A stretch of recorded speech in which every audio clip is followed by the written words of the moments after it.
Alors, pour mieux comprendre et pour mieux faire connaître à nos téléspectateurs les leaders politiques qui animent la vie sociopolitique en Côte d'Ivoire, en l'occurrence M. Bédié, M. Gbagbo, M. Alassane Dramane Ouattara et récemment M. Guillaume Soro. Quelle présentation vous faites de ces leaders-là? Écoutez, rapidement. Moi je pense que on nous a dit qu'en 90 que le communisme était fini. Or, quand le capitalisme décrète la mort du communisme, on ne nous dit pas aussi que le capitalisme lui-même aussi il est fini. Mais quand on décrète la mort du communisme, le capitalisme lui continue et il devient encore plus puissant qu'hier. Alors quand on dit que les classes sociales n'existent plus parce que le communisme a disparu, cela veut dire qu'aussi le travailleur ne continue plus à travailler puisque c'est le travailleur qu'on exploite et c'est le travailleur qui fait grandir le capitalisme. Donc, aujourd'hui en Côte d'Ivoire, les gens que vous citez, quand je voyais Alassane Ouattara qui dit à Paris en 99 en mai que si on ne veut pas qu'il soit candidat en Côte d'Ivoire, c'est parce qu'il est du Nord et musulman. Ça, c'est un crime pour lequel on doit le mettre en prison. Parce qu'Alassane Ouattara ne reprend pas le Nord. Mais avec vous, la prison, il n'aura plus de place en prison. Mais c'est ça qui a amené la démocratie en Occident. Quand tu poses un acte antinational, tu vas en prison. On te juge. Et ça donne à réfléchir à ceux qui sont dehors. Mais si on te laisse... Attendez, on ne juge pas Wassena Koné, mais sur quelle base vous voulez qu'on juge Guillaume Soro pour avoir commandité l'opération? On n'a pas parlé d'un jugement affecté à M. Guillaume Soro. Mais vous dites que... moi, je ne parle que de jugement. Je dis, Guillaume Soro, le 19 septembre 2002, avec Ouattao, c'est eux qui ont supervisé l'attaque d'Abidjan. Si on n'arrête pas Wassena Koné pour le juger pour l'expédition militaire à Gagnoua, sur quelle base vous voulez que demain, on juge Guillaume Soro, qui est responsable des 400 morts en une demi-journée à Abidjan le 19 septembre? Donc, il faut qu'on apprenne à juger les gens. Donc, quand Ouattara dit que... Nous sommes dans un état de tolérance, non, un état de droit. La tolérance, ça n'a rien à voir avec le droit. Le droit, c'est que quand quelqu'un pose un acte, il faut qu'il en paye les conséquences. Et c'est après, parce que quand il paye les conséquences, ça donne à réfléchir à ceux qui peuvent venir demain. Quand Wassena Koné lance l'expédition militaire à Gagnoua et qu'on ne le touche pas, ça veut dire que l'impunité règne. On parle de Bédié, de Gbagbo et de Soro. Wassena... Maintenant, vous me parlez de Bédié, de Gbagbo et de Soro. Regardez bien. Moi, je vais sortir du tribalisme et montrer les gens qui y sont en vérité. Bédié est le dernier représentant de la bourgeoisie agraire. La bourgeoisie agraire, c'est le PDCRDA. C'est cette bourgeoisie agraire qui était en alliance dans les années 30 avec la bourgeoisie européenne qui s'est constituée en 1944, le 10 juillet, en un syndicat autonome africain. Donc, le syndicat agricole africain, c'est le syndicat agricole africain qui est devenu en 1946 le PDCRDA. Donc, les héritiers du PDCRDA, ce sont les dépositaires des intérêts de la bourgeoisie agraire. Et comme la bourgeoisie agraire ivoirienne s'est associée au patronat français pour déporter les ouvriers du travail depuis le pays Sonufo jusqu'en Haute-Volta, dès la disparition du chef de la bourgeoisie agraire en 1993, il fallait empêcher le repartage du bien national avec les descendants de ceux qui ont travaillé dans les grandes plantations du cacao et du café. Voilà pourquoi on a créé l'ivoirité. Pour enflammer le petit peuple en lui faisant croire qu'en réalité, la dernière génération des ouvriers du travail qui sont nés en Côte d'Ivoire veulent s'approprier de la Côte d'Ivoire au détriment du petit peuple ivoirien. Mais au fond, qui est l'ennemi? L'ennemi, c'est ceux-là qui sont au pouvoir, qui étaient les instruments et qui sont les instruments. Et à l'époque, quand vous parlez de M. Bédié? Je parle encore du Houphouët-Boigny. Quand je considère... Moi, je voudrais qu'on recentre le débat sur M. Bédié, M. Alassane Dramane Ouattara et M. Laurent Gbagbo et M. Soro. Quand je parle de la bourgeoisie agraire, je parle du Houphouët-Boigny qui était le chef de la bourgeoisie agraire.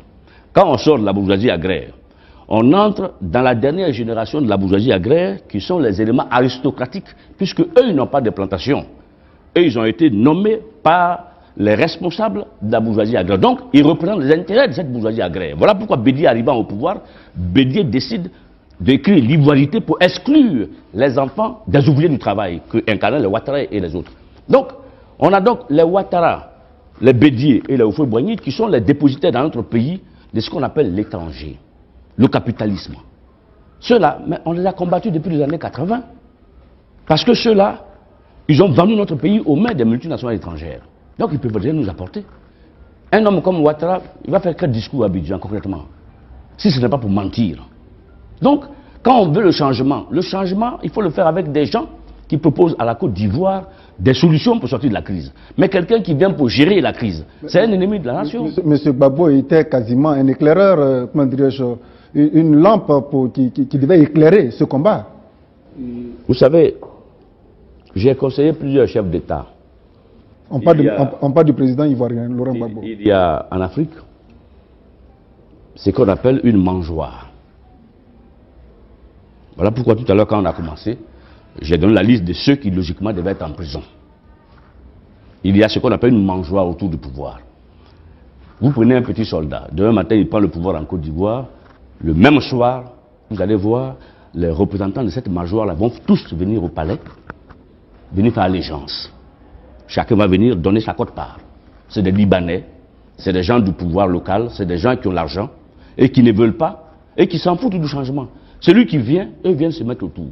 Si tu n'as pas la capacité d'éliminer les responsables de cette mangeoire-là, tu refais les mêmes erreurs que le président passé. Donc, en un mot, le président Gbagbo en ce moment est en train de faire les mêmes erreurs que... Écoutez, le président Gbagbo prend le pouvoir l'an 2000. Rapidement. La majorité au Parlement, c'est PDCRDA. On va aux élections législatives en décembre 2000. Face aux électeurs, qui revient majoritairement au Parlement, c'est le PDCRDA. Donc voilà un président socialiste qui est élu, la majorité est de droite au Parlement, il est obligé de négocier avec les éléments modérés de cette majorité de droite, qui accepte, moyennant finance,